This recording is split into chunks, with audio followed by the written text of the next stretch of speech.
laaɓi cer wonde ɓiɓɓe Guinée Bissau borɓe ɓe bawra andude jaltude sumgoji noga hetere lewru ɓennunu ndu hakkunde ƴamoɓe 12 ɓe e nder ɓero yimɓe ɓe ko ɗiɗo ɓurni suɓiɓe Oumar Sissoko Embalo ɗaɓɓannoɗo manda ɗiɗaɓo kañ e Fernando Dias da Costa. haaju o darsinama sabu samminere laamu wannode ñalande hade haalede jeñtude sumgoji ɗi hippi ñiɓirde CNIE nde. kolaɗo kuɓal ndun suudu holli wonde ɓe gala hamilu jokkugol golle ɗe sabu konunkoɓe ɓe jabtunoɓe kala ko heeri he kaydi ko ɓe golliri e nder subgoji ɗi. Idrissa Diallo. CNIE haalani garɓe CEDEAO feere ala no men kolirira jencuɗe sumgoji ɗi noga e tari lewru ɓe ɗinon ɓay hay kayrel men jogaki ɗo men gonɗo no gandirɗen ni konunkoɓe murɓe jeese mumen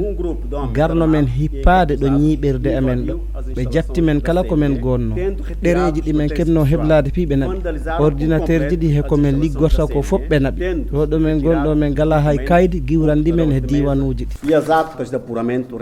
ko hengol woni ɗiɗaɓol Guinée Bissau ko darsini subgoji caggal ɗum wanno hirande 2012 ɗo konunkoɓe ɓe darsinno subgoji ɗi den ɗiɗo ɓuranoɓe woranede he tarande idine nde ɗum woni Carlos Gomes Junior gonnoɗo horejo landa PAGC he Kumbayala mo père Yessi ɗi keblano tarande ɗimmere nde.